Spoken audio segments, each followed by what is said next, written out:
세상 살아가는 동안에, 이때까지 살아오시는 동안에 혹시 큰 도움과 은혜를 받은 사람이 혹시 있습니까? 경제적으로 되게 어려울 때에 여러분을 도와줬거나 아니면 감정적으로 많이 힘들고 우울증이나 침체되어 있을 때 여러분에게 와서 진심으로 도와준 사람이 혹시 기억나는 분이 있습니까? 그런 사람이 있을 때에는 오랫동안 그 은혜를 기억하고 그 사람을 감사하면서 지내게 될 겁니다. 그런데 여러분, 특별히 여러분을 도와준 사람 가운데 내가 완전히 죽게 되었는데, 그때는 꼼짝없이 죽게 되었는데, 여러분의 생명을 구원해 준 사람이 혹시 있습니까? 그 사람이 있다면 그거는 살아있는 동안에 평생 기억할 것입니다. 그 사람은 경제적으로 도와준 사람이 아니라 정말로 내 생명을 구원해주고 살려준 사람이기 때문에 살아있는 동안에 그런 사람은 영원토록 잊지 않을 것입니다. 사울이 그런 은혜를 입었습니다. 자기의 생명을 구원해 준 것에 대해서 너무너무 감격해서 또 자기가 다윗을 죽이려고 한 것에 대해서 너무너무 잘못해서 울며 통곡하고 하나님 앞에 맹세를 했습니다. 네가 나에게 베푼 그 선행을 잊지 않겠다. 그리고 우리 자손들과 너희 자손들 사이에는 영원한 언약을 맺자. 너무너무 고맙다. 그렇게 하고 헤어진 지가 몇 달 안 됩니다. 1년이 아닙니다. 몇 달 전에 있었던 일입니다. 그런데 10사람들이 와가지고 다윗이 숨어있는 곳을 알려줘서 죽이자라고 했을 때 정예 군사들, 정병들 3,000명을 데리고 다윗을 죽이러 찾아왔습니다. 이게 몇 년 전의 사건도 아니고 몇 달 전에 있었던 일인데요. 사람이 완전히 돌변해서 은혜를 원수로 갚는 것을 딱 보았습니다. 사울 왕이 그렇게 회개하며 맹세한 것을 다윗만 들은 게 아닙니다. 동굴에서 다윗과 함께 있었던 모든 부하들이 다 들었습니다. 사울 왕이 정말로 은혜를 받아서 회개하겠구나. 그리고 하나님의 이름으로 맹세까지 했구나. 그런데 그 감사와 은혜와 맹세를 쉽게 뒤집어 버리고 죽이려고 나온 것입니다. 아비새가 볼 때는 다윗도 마찬가지겠지요. 아비새가 볼 때는 사울과 같은 사람은 은혜를 은혜로 갚지 않고 언제든지 은혜를 원수로 갚을 수 있는 사람입니다. 여러분 세상살이 할 때에 사람을 접할 때에 오랫동안 경험하면 아시죠? 저 사람은 작은 은혜에도 감사하는 사람이다. 저 사람은 은혜를 받고도 잊어버리는 사람이다.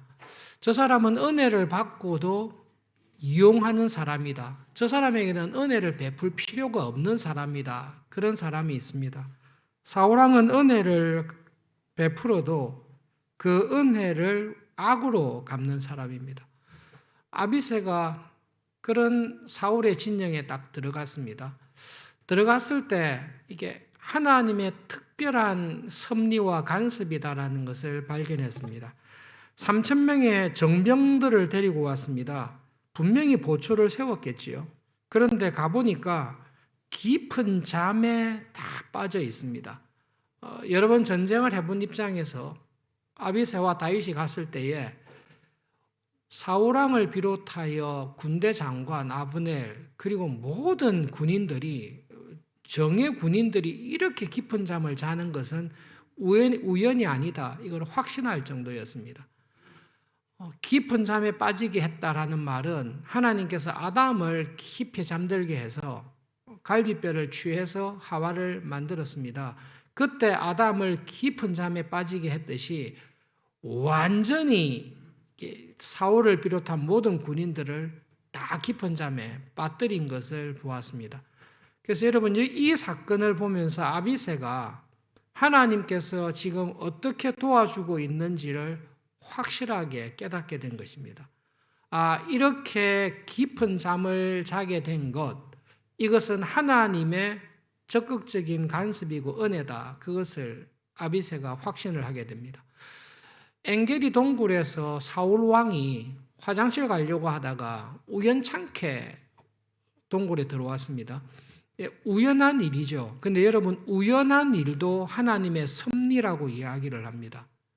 하나님의 섭리는 분명한데 이게 우연하게 되었습니다. 근데 지금 이 벌어지는 상황은 우연하게 섭리된 것이 아니라 하나님께서 개입하셔서 깊게 잠들게 만들어서 사울을 다윗의 손에 넘기는 하나님의 적극적인 의지가 딱 들어와 있는 간섭이다라는 것을 아비새가 확신했습니다. 그래서 지금 벌어지는 일, 이 일을 통해서 하나님께서 하시는 것을 확신하고 아비새가 다윗에게 이야기하는 것입니다. 다윗이여, 부탁이 있습니다. 지금 벌어진 일을 보니까 하나님께서 오늘 이 밤에 당신의 원수 사울을 당신의 손에 넘기셨습니다. 그래서 다 잠들게 하시고 지금 이 상황이 벌어졌습니다. 내가 부탁이 있습니다. 내가 사울 왕을 죽이겠습니다. 허락만 해 주십시오. 두세 번 찌를 필요 없습니다. 그냥 한 번만 찔러도 대번에 죽일 수 있으니까 내가 이것을 할 거니까 허락만 해 주십시오. 그것이 아비새의 요청입니다. 아비새는 알고 있습니다. 이 사울 왕이 살아있는 동안에는 다윗뿐만 아니라 절대 자기들을 편안하게 하지 아니할 것을 알고 있습니다. 그리고 아비새가 지혜로운 게 다윗이 어떤 사람인지를 알고 있습니다.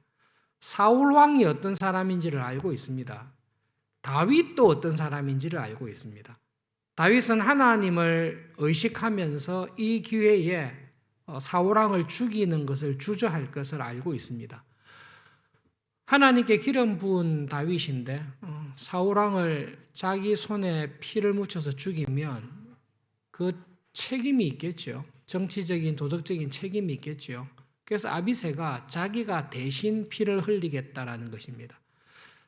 다윗이 사울 왕을 죽였다 이러면 문제가 되지만 아비새가 사울 왕을 죽였다. 다윗도 어쩔 수 없었다.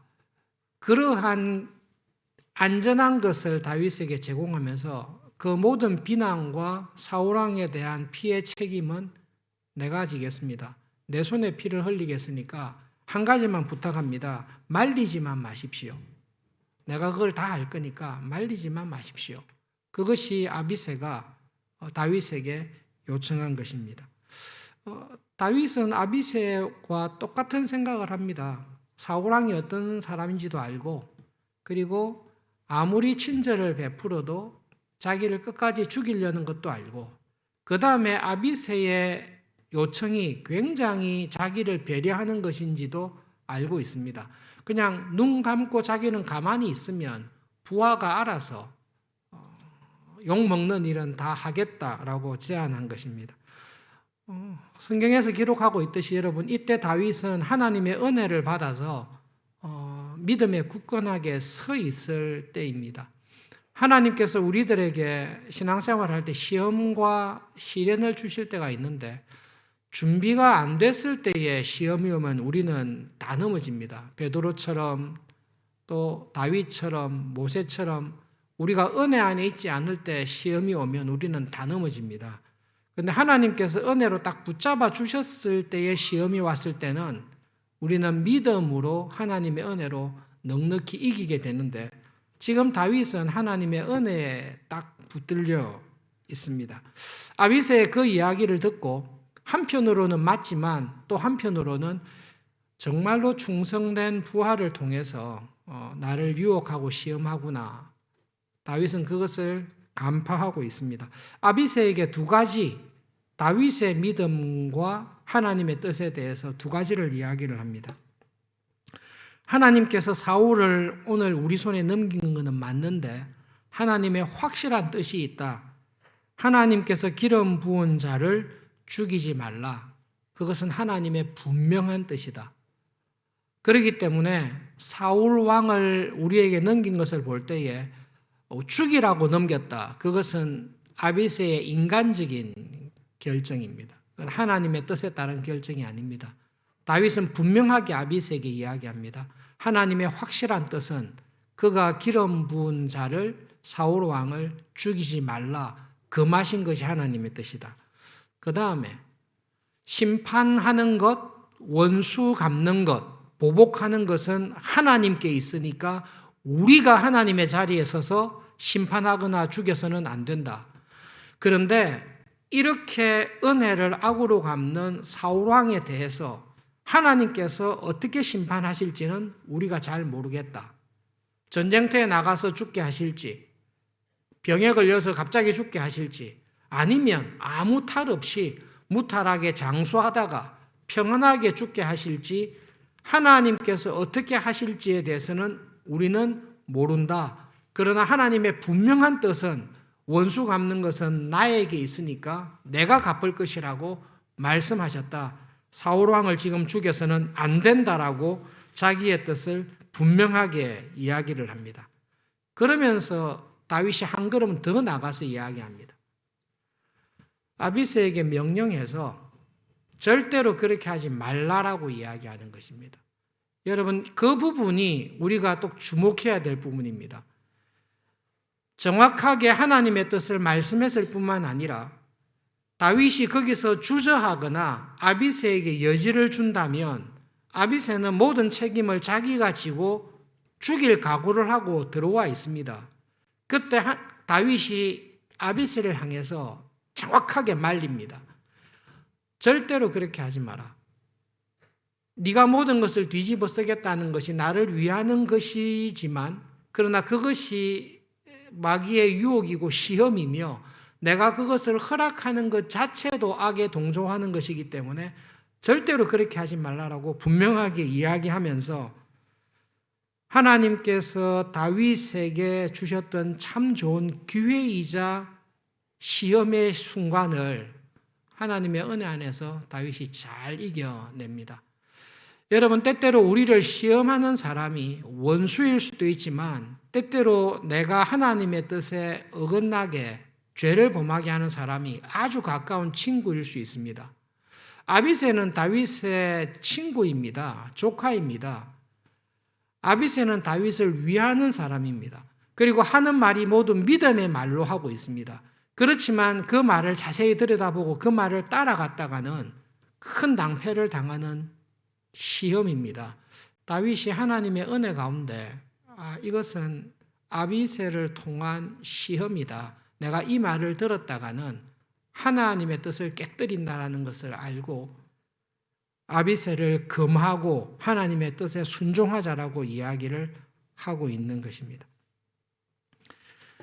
다윗이 이 절호의 기회를 맞이해서 어떻게 이 믿음의 자리에 설 수 있었습니까? 그것은 여러분 최근에 있었던 나발 사건입니다. 하나님께서 나발 사건을 통해서 하나님이 어떤 하나님이신지를 다윗에게 경험하도록 안 했다면 제 생각에는 다윗은 분명히 사울을 죽이겠다라는 아비새의 요청을 받았을 가능성이 훨씬 큽니다. 그런데 최근에 나발 사건을 몸서리게 경험했습니다. 하나님께서 아비가일을 통해서 다윗을 안 막았더라면 다윗은 완전한 살인자가 됐을 것입니다. 나발뿐만 아니라 그 집의 모든 남자들을 칼로 가서 다 죽였을 것입니다. 그렇게 되었다면 하나님께서 쓰시는 사람으로 다윗이 사용되지 않았을 것이 거의 분명합니다. 여러분, 하나님께서 우리를 은혜로 딱 쓰시는데 그 은혜로 쭉 쓰임을 받다가 심각한 큰 죄를 범하지 않습니까? 그 죄를 범하고 전심으로 회개했을 때 하나님께서는 회개한 사람을 다시 은혜로 쓰십니다. 그런데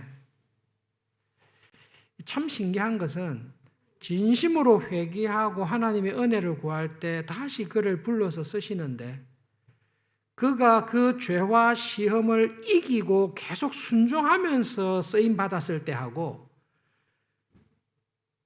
자기가 큰 죄와 시험에 빠져서 하나님 앞에서 범죄하고 난 다음에 쓰임 받는 거하고는 그것은 똑같은 길일 수는 없습니다. 하나님께서 은혜로 쓰시는 것은 맞지만 그러나 그것은 참 다른 상황입니다.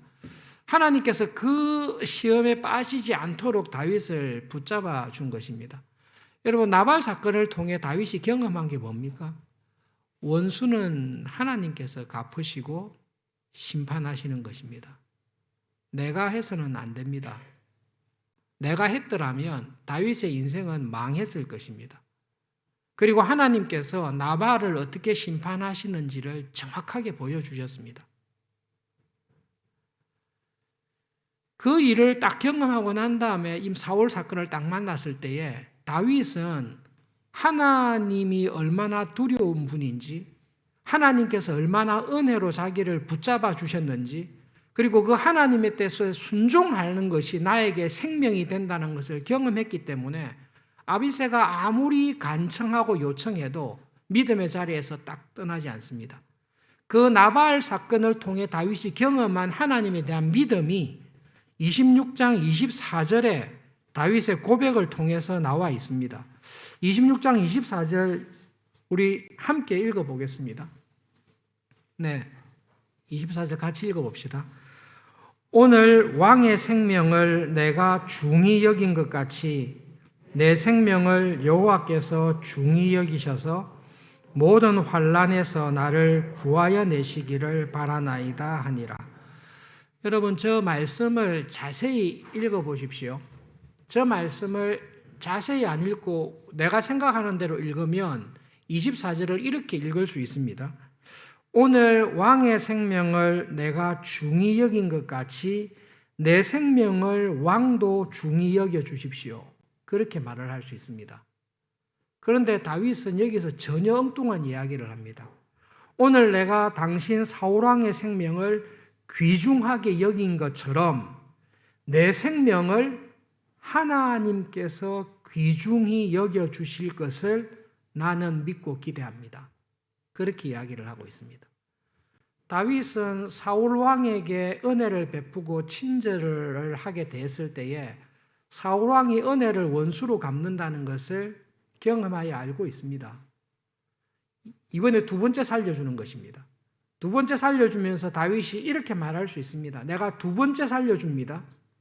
두 번째 살려주니까 앞으로는 왕도 나의 생명을 귀중하게 여겨주십시오. 이렇게 말할 것 같은데 나발의 사건을 딱 경험하고 하나님의 은혜를 경험하고 난 다음에 다윗이 하나님에 대한 믿음이 딱 바뀌었습니다.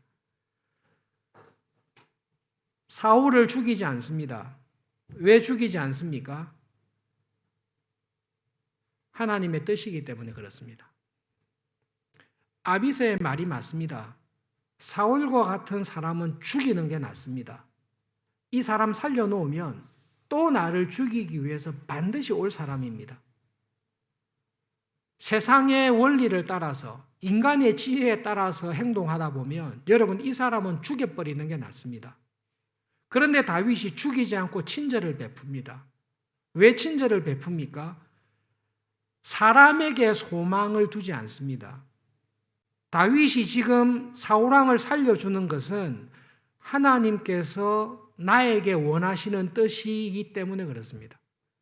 우리가 이 세상에서 믿음으로 살아갈 때에 여러분을 괴롭히는 사람, 나는 선대하지만 내가 선하게 대하는 것을 악하게 이용하는 사람, 내가 아무리 그 사람에게 친절하게 대해주지만 그럼에도 불구하고 항상 나를 무시하고 원수처럼 대하는 사람이 있습니다.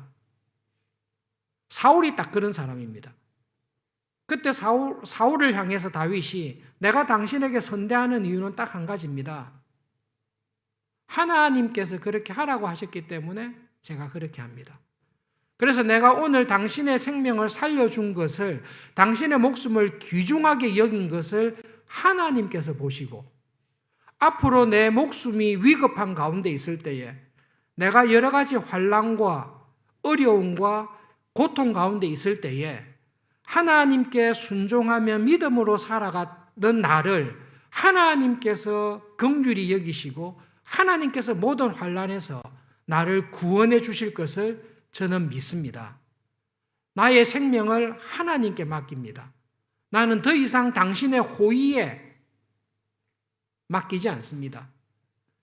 내가 오늘 당신의 생명을 귀중하게 여긴 것처럼 믿음으로 하나님의 말씀에 순종하며 살아가는 나의 생명을 하나님께서 귀중하게 여겨주셔서 앞으로 모든 환난 가운데서 나를 보호하시고 건져주시기를 바랍니다. 이 믿음이 다윗에게 딱 들어와 있습니다. 이 믿음이 어떻게 해서 다윗에게 생겼습니까? 최근에 경험했던 나발 사건을 통해서. 사실은 나발 사건을 통해서 다윗이 자랑할 것은 하나도 없습니다. 성경 공부할 때 어떤 집사님이 물었어요.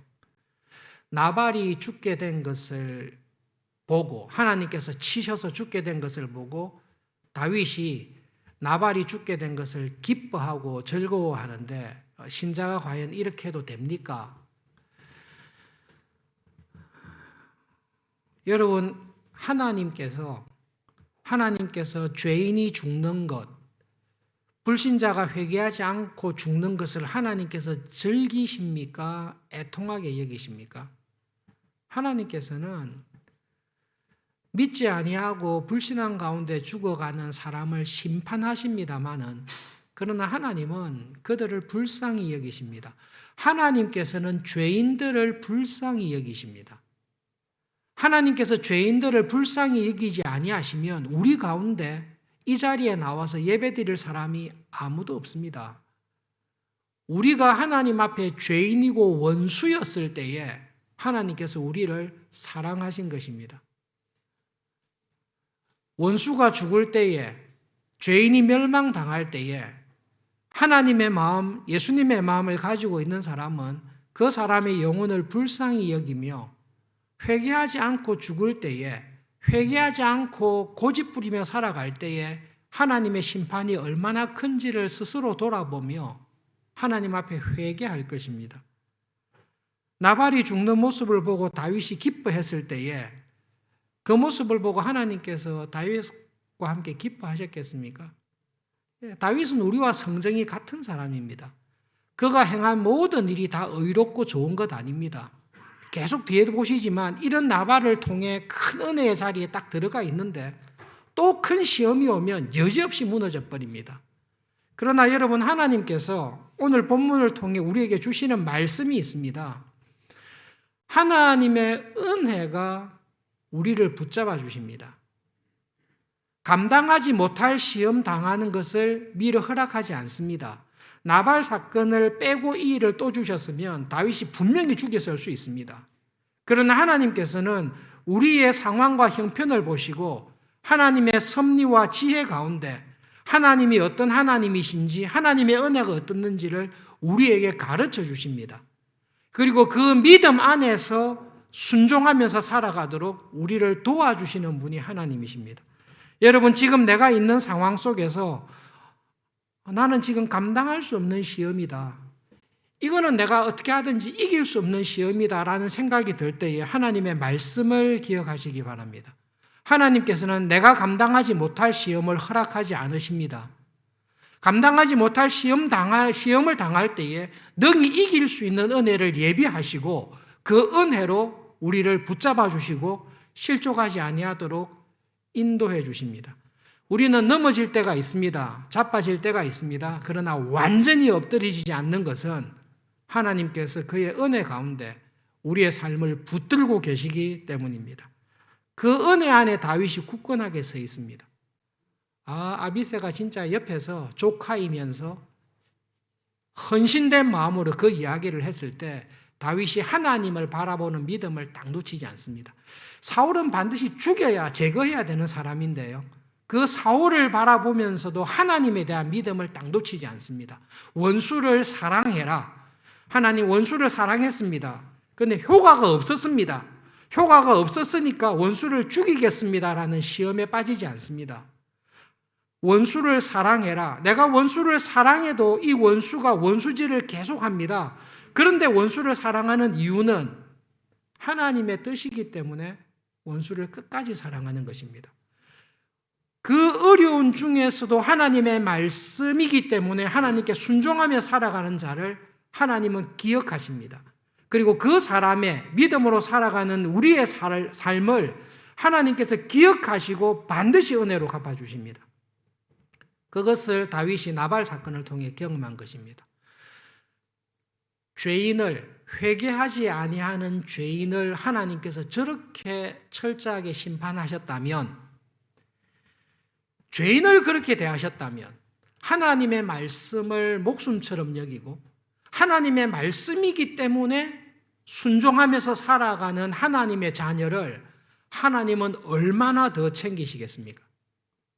십계명을 보십시오. 하나님의 마음이 드러나 있습니다. 나를 무시하고 내 계명을 지키지 않는 자의 죄를 물어 3, 4대까지 이르게 하지만, 그런데 나를 사랑하고 내 계명을 지키고 믿음으로 살아가는 자는 내가 1000대까지 영원토록 기억하여 복을 주겠다. 그것이 하나님의 마음입니다. 하나님께서 이 은혜와 믿음의 자리에 다윗을 딱 붙잡아 두신 것입니다. 여러분, 이 세상에서 믿음 생활하실 때에 하나님의 말씀대로 하면 얼마나 효과가 있을까? 그것이 아니라 하나님의 말씀이기 때문에 무조건 순종하는 믿음의 자리에서 서 있기를 바랍니다. 아비새가 상황을 해석한 것, 다윗이 아비새의 해석을 보면서 하나님의 뜻을 정확하게 분별해야 된다.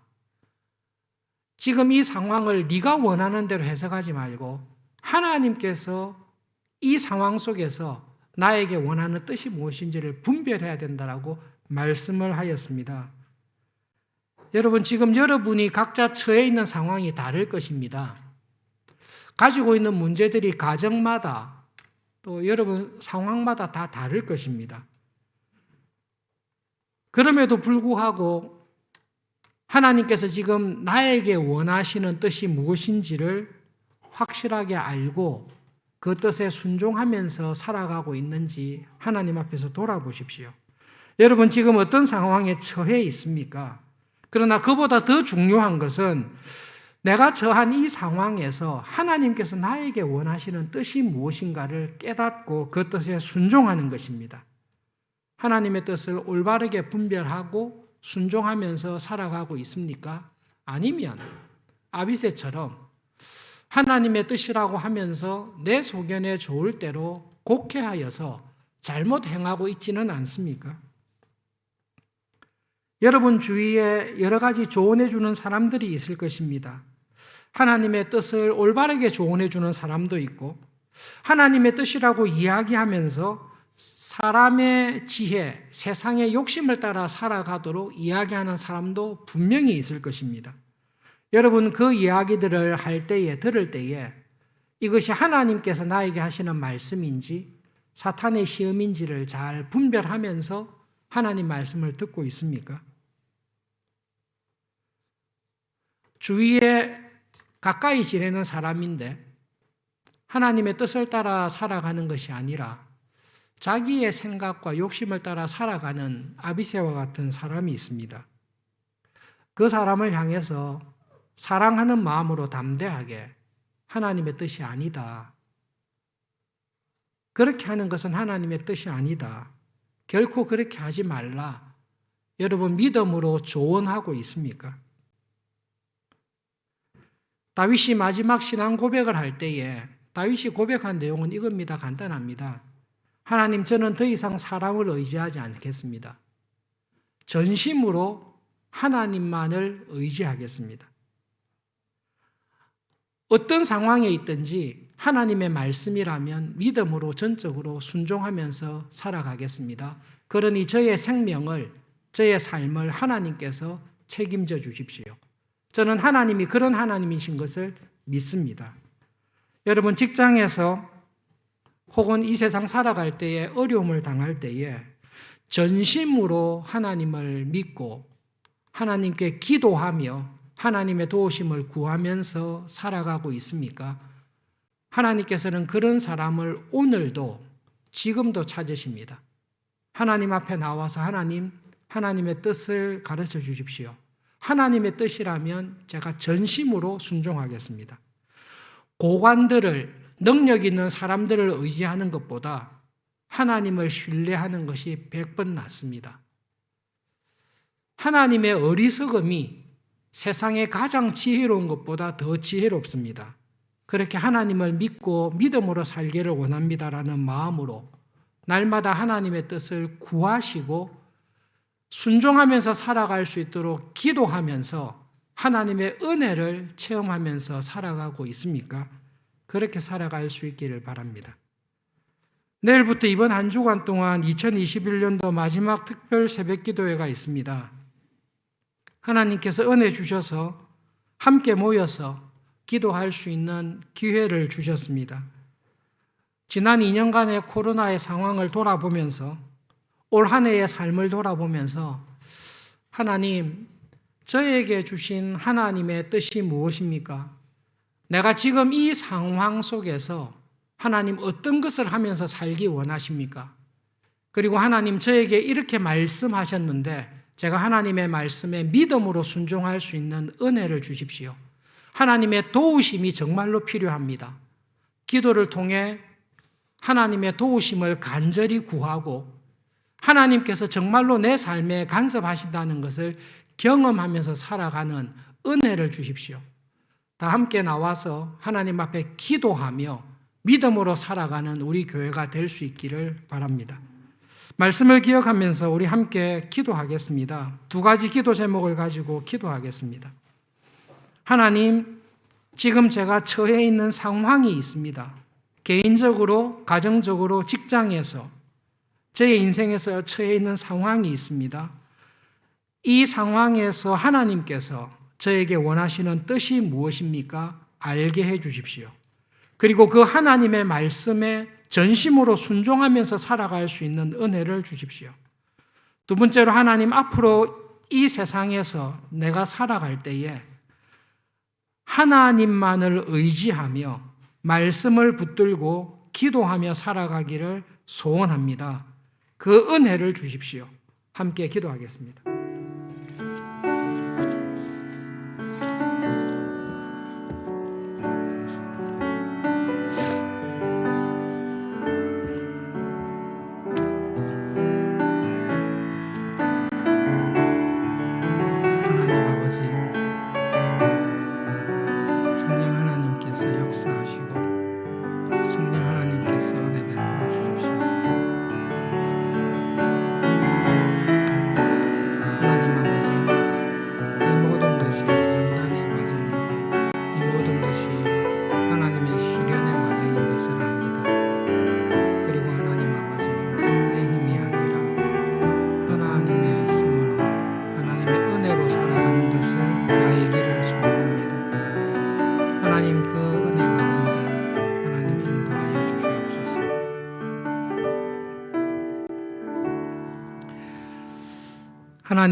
하나님의 궁극적인 목적은 다윗을 통해 많은 일을 하시는 것이 아니라 정말로 다윗이 하나님 마음에 합한 사람으로 하나님의 참 아들답게 변화되며 회개하며 그리스도의 형상을 닮아가는 사람으로 자라는 것인 것을 기억합니다. 하나님 아버지, 하나님의 참 아들이신 예수님께서 어떤 상황에 있든지 하나님의 말씀을 듣고 하나님의 뜻에 순종하며 살아가심으로 하나님의 아들이 이 세상에서 어떻게 살아야 할지를 저희들에게 보여주셨습니다. 하나님, 어떤 상황에 있더라도 하나님의 뜻이라면 그 뜻에 기쁨으로 전심으로 순종하며 살아가신 예수님처럼 하나님, 저희들도 그렇게 살아가기를 소원합니다. 저희들에게 그 믿음을 주십시오. 하나님의 말씀에 순종하며 믿음으로 살아가는 우리를 하나님께서 소중히 여기시고 모든 환난에서 건지시고 믿음으로 살아가는 기쁨과 은혜를 주실 줄을 믿습니다. 하나님, 저희들이 이 땅에서 살아가는 동안 이 믿음 안에 굳건하게 서서 하나님의 은혜를 기도하며 은혜를 감사하며 살아가는 하루하루가 되도록 하나님, 저희들에게 은혜를 베풀어 주십시오. 예수님의 이름으로 기도합니다. 아멘.